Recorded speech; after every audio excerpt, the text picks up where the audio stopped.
12-13 को जों फरायनी व्यवस्था विवरण 28 उसकी 12-13। यहोवा तेरे लिए अपने आकाश रूपी उत्तम भांडार को खोलकर तेरी भूमि पर समय पर मेघ बरसाया करेगा और तेरे सारे पापों पर सारे कामों पर आशीष देगा और तू बहुत तेरी जातियों को उधार देगा, परंतु किसी से तुझे उधार लेना ना पड़ेगा। और यहोवा तुझको पूछ नहीं किंतु सिर ही ठहरेगा और तू नीचे नहीं परंतु ऊपर ही रहेगा। यदि परमेश्वर यहोवा की आज्ञा जो मैं आज तुमको सुनाता हूं तो उनके मानने में मन लगाकर चौकसी करे तो वो परमेश्वर आपको आशीष देगा। जिन वचनों को मैं आज तुझे आज्ञा देता हूं उनमें से किसी से दाहिने या बाएं मुड़ के पराये देवताओं के पीछे ना होले और ना उनकी सेवा करे। छोटी सी वचन पढ़ने सुनने जाने पर परमेश्वर आप सबको आशीष दे। आमीन।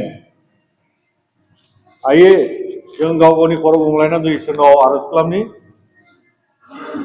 हालेलुया हालेलुया अनुग्रहकारी महादयालु पिता परमेश्वर धन्यवाद देते प्रभु। बे समाव प्रभु जों नोंखौहाय खर' गंग्लायना प्रभु नोंनियाव जोङो फैदों आफा नोंनि पवित्र न'आव जोङो प्रभु गाव गावनि न'निफ्राय प्रभु बहाय नोंनि आराधना स्तुति गेले प्रभु जों फैदों। महान दयालु पिता परमेश्वर नों गावनि आशीषजों गावनि महिमाजों बरायदो आफा महान पिता परमेश्वर। मानो होनब्ला नों सारा प्रभु जों जेरावबो थाबायनो हाया महान पिता नों सारा जों प्रभु एक कदम जोङो सोलिनो हाया महान पिता परमेश्वर। जोंनि जीवन आदरा नोंनि आशीष नोंनि वचन सारा प्रभु जों जेरावबो थांनो हाया महान पिता परमेश्वर। जों जेबो मावनो दांनो हाया प्रभु नोंनि आशीष नोंनि महिमा सारा नोंनि अननायखौ नागारना नोंखौ नागारना प्रभु नोंनि अनगायै प्रभु जों जेबो नङा प्रभु परमेश्वर। नों आशीषखौ हो गावनि खर'खौ गावनि जोंनि बे खर' सायाव प्रभु नोंनि आगदा आखाइखौ फोलावहरनानै प्रभु नोंनो आशीष जोंहाय नों जलखौ हरदो प्रभु। नौकरांखौ खेवनाने प्रभु नों आकाश रूपी भांडार को खोल के प्रभु हमारे आशीषों में हमारे सर पे तो आशीषों से भर दे आशीषों से बरसात कर दे प्रभु। दयालु पिता परमेश्वर तेरे आशीष तेरी महिमा सदा सर्वदा हम उपस्थित हर एक जन के साथ होते रहिए। छोटी सी वचन छोटी सी प्रार्थना हमारे उद्धारकर्ता प्रभु यीशु मसीह के नाम से मांगते हैं, आमीन। पहले आप सभी को यीशु के नाम से जय मसीह की। मैं प्रोग्राम सुनाने से पहले मैं थोड़ा सा टेस्टिमनी देना चाहती हूँ। पिछले संडे जो मैंने मेरे बेटी के लिए प्रार्थना करवाई थी वो सांस फूल रही थी उनको और उनकी जो एग्जाम चल रही थी एग्जाम के टाइम में हर टाइम वो बीमार होती थी, कुछ ना कुछ होते रहते थे। लेकिन उस दिन हमारे जो विश्वासी लोग मेरे बेटी के लिए प्रार्थना किया, मेंबर्स जितना भी मंडली जितना भी मेंबर्स आए थे सब ने प्रार्थना किया और धन्यवाद देती हूँ परमेश्वर को और डिकॉन साहब को भी। इन्होंने भी पूरा हमारे मन लगा के मेरे बेटी के लिए प्रार्थना किया। परमेश्वर ने सुना। विश्वासी लोगों की प्रार्थना के द्वारा खुद भी विश्वास होना बहुत जरूरी है, तभी परमेश्वर सुनती है हमारी जो प्रार्थना को। आज मेरे बेटी को मैं हर टाइम दूसरे दिन से मैं पूछती हूँ कि तुम्हारा अभी सांस कैसी है, लेकिन उनके जो सांस फूलना है अभी बिल्कुल नहीं है। ये परमेश्वर की कृपा है। और एक मैं प्रार्थना और भी रिक्वेस्ट करना चाहूंगी कि अगले सप्ताह 7 तारीख को हम गांव जा रहे हैं। पहले हम आसाम जाएंगे, उसके बाद बंगाल आएंगे। आसाम में मेरे बहुत ज्यादा ऐसे हो रही है कि मेरे घर परिवार में कि मेरे जो हम 5 बहनें हैं, 5 बहनों में हमारे लिए हमारे जो पापा ने जितना भी हमारे लिए जमीन बंटवारा करके दिया था, फिर उन लोगों को जो 3 बहन है उन लोगों को और चाहिए तो हम कहाँ से उसको लाके देंगे।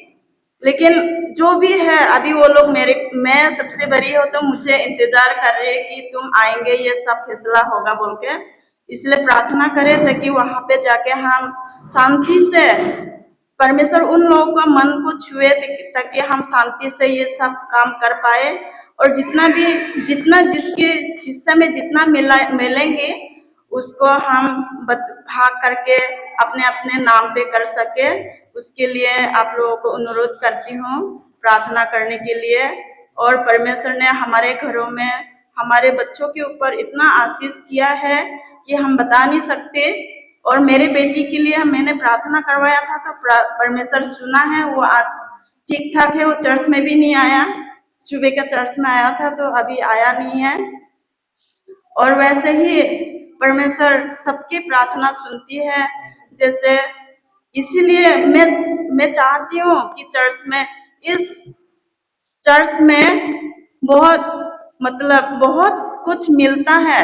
ऑल दिल्ली बोरो क्रिस्तान एसोसिएशन जो चर्च में पहले जब मेरे बच्चे नहीं था उस टाइम भी मैं इसी चर्च में मैं रो रो के, उस टाइम पास्टर साहब भी थी, रो रो के मैं प्रार्थना किया था और पास्टर साहब को भी मैं अपने घर में बुलाए थे प्रार्थना करने के लिए। उसी टाइम से मेरी बेटी हो गई थी। इसीलिए आप लोगों को भी अनुरोध करती हूँ कि चर्च नहीं छोड़ना और हमेशा इस चर्च में आते रहना, क्योंकि बहुत कुछ मिलता है हमको इस चर्च के द्वारा।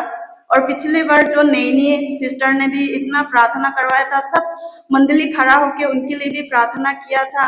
परमेश्वर उनकी प्रार्थना और पूरा मंडली का प्रार्थना सुना है।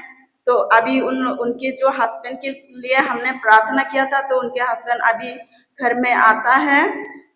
परमेश्वर इसीलिए हम परमेश्वर का नहीं छोड़ना है, क्योंकि हम प्रार्थना में लगे रहना।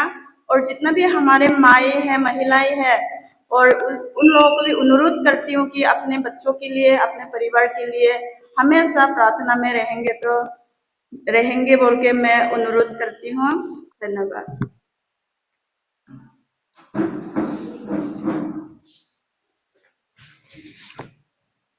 हालेलुया, धन्यवाद। प्रार्थना के उत्तर प्रभु परमेश्वर देता है। और इसमें मैंने छोटी सी टॉपिक में लिखा था इसमें कि प्रार्थना के उत्तर परमेश्वर क्यों नहीं देता है।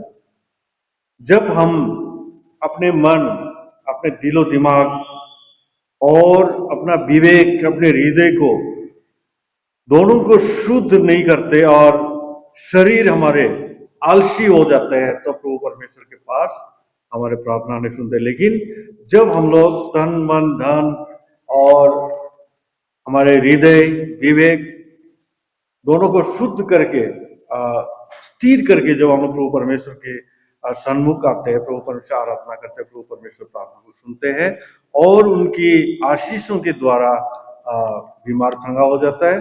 और जो भी प्रॉब्लम है, जो भी समस्या होते हैं हमारे बीच में, उनको प्रभु परमेश्वर निवारण करते हैं। तो जब गवाही देते हैं तो सुनने में अच्छा लगता है और इस गवाही से उपस्थित हर एक जन को इंस्पायर होता है कि हाँ, इसे प्रार्थना करने पे, विश्वास करने पे प्रभु परमेश्वर हमें आशीष देते हैं, अनुग्रह करते हैं हमारे ऊपर और उसकी महिमा हमारे साथ रहते हैं। ये आमीन।